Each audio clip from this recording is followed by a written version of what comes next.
En ce qui concerne ses épouses, ses enfants, awladuh wa azwajuh, il a eu 8 enfants, ou il a eu 6 enfants.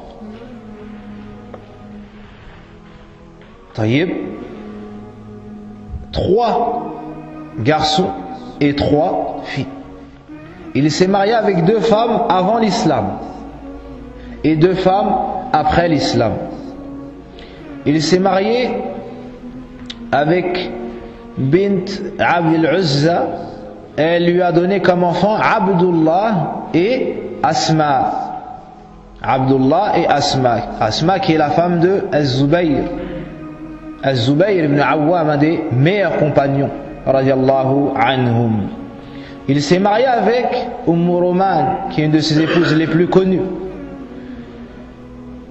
qui lui a donné Abdurrahman et As-Siddiqa, Aïcha, radiyallahu anha, l'épouse préférée du prophète sallallahu alayhi wa sallam.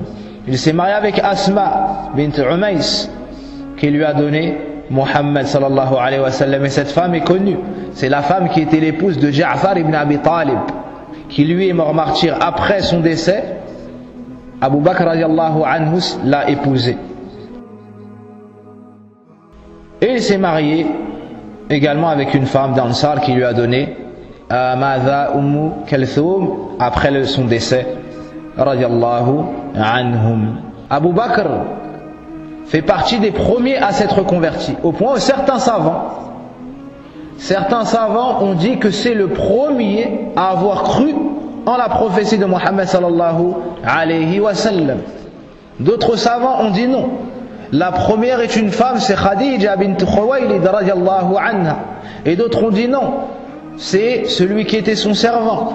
Et d'autres ont dit non, et ainsi de suite. Il y a donc, comme vous comprenez, une divergence. Et une parole que beaucoup de savants ont jugée comme étant bonne est de dire que Khadija, c'est la première à s'être convertie parmi les femmes. Et Abu Bakr, c'est le premier à s'être converti parmi les hommes. Et Ali est le premier à s'être converti parmi les enfants. Et Zayd est le premier à s'être converti parmi, comment on va dire ça, le mawali, les servants. Taïb. Le prophète sallallahu alayhi wa sallam faisait ainsi ses éloges. Il disait: lorsque je suis venu à vous, après que beaucoup de compagnons aient cru, lorsque je suis venu à vous, vous avez dit, vous m'avez démenti. Et Abu Bakr a reconnu mes dires et a attesté de ma véracité.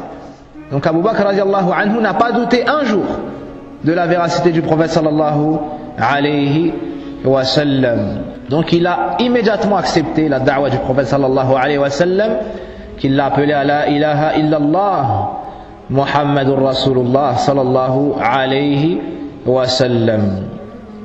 Immédiatement après avoir été comblé par Allah Azza wa Jal de par cet islam, il a pris les enseignements du prophète sallallahu alayhi wa sallam, sachant que c'était son ami avant l'islam, c'était son compagnon dans l'islam, c'était son compagnon dans l'Hijra, c'était son compagnon à Médine, c'était son compagnon dans les batailles, et c'est désormais son compagnon sous terre, radiyallahu anhu. Il ne s'est jamais séparé du prophète sallallahu alayhi wa sallam. Il était avec lui avant l'islam, il a été avec lui dans l'islam, il a été avec lui en voyage, il a été avec lui du voyage de Mecca à Médine, à la bataille de Badr, à la bataille de Uhud, à Al-Hudaybi, et ainsi de suite. Il n'a cessé d'accompagner le prophète sallallahu alayhi wa sallam. Et au début, lorsqu'il s'est converti, il est parti immédiatement appeler les gens à la ilaha illallah. Celui qui prend une science, qui comprend cette science, la met en pratique, il convient par la suite de transmettre cela.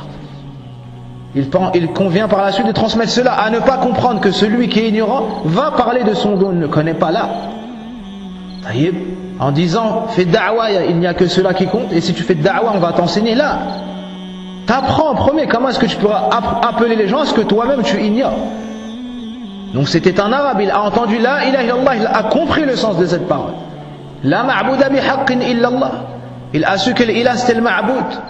Et que la ilaha signifiait nafyu istiqaq al-ibada an kulli ma siwa Allah. Et que illallah signifiait ithbatu al-uluhiyyati al-haqqa lillahi wahdahu la sharika lah.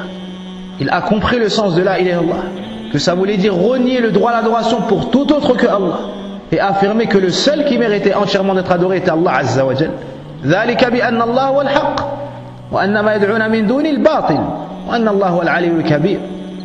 Donc il est parti immédiatement appeler ses proches, appeler ses amis, appeler sa famille à rentrer dans l'islam et à prononcer et proclamer la parole de l'unicité, la ilaha illallah. Il était respecté dans son peuple, connu dans son peuple pour ses nobles caractères, pour sa gentillesse, sa douceur, pour sa générosité et son bon comportement. Et sachez qu'Allah Azza wa Jal a guidé par sa cause les meilleurs des compagnons. Les meilleurs des compagnons, parmi les 10 qui ont été promus au paradis, dans le hadith, il a fait da'wa à Uthman ibn Affan, le troisième meilleur des hommes après les prophètes et messagers. Khalifatul Muslimin, Dhun Nurrayn, il a fait da'wa à Uthman et Uthman s'est converti à l'islam. C'est donc lui la cause de l'islam de Uthman. Donc, Yawm al-Qiyamah, Abu Bakr va avoir aussi les hasanats de qui? De Uthman. Subhanallah. Ça a été la cause de l'islam de qui? Az-Zubayr ibn Awwam, qui fait partie des 10 premiers au paradis. Ça a été la cause de l'islam de qui? De Talha ibn Ubaydillah, qui fait partie des 10 premiers au paradis également. De Sa'd ibn Abi Waqqas, de Abdurrahman ibn Auf, et par la suite d'autres personnes, subhanallah. Imaginez que Yawm al-Qiyam, Abu Bakr arrive avec ses hasanats et c'est le meilleur de la communauté après le prophète sallallahu alayhi wa sallam. En plus de cela, il aura les hasanats de toutes ces personnes qu'il a guidées. Car le prophète sallallahu alayhi wa sallam nous enseigne que celui qui montre le bien aura les mêmes récompenses. Celui qui montre le bien aura les mêmes récompenses. Et dans cela, il y a une leçon pour ceux qui se sont convertis à l'islam et dont la famille est restée dans la mécréance ou le polythéisme. Ils se doivent d'aller les trouver et de leur présenter l'islam et de leur transmettre la religion du prophète Mohammed sallallahu alayhi wa sallam et de leur exposer avec sagesse, avec science et avec douceur en demandant à Allah Azza wa Jal de les guider. Wa la hawla wa la quwwata illa billah.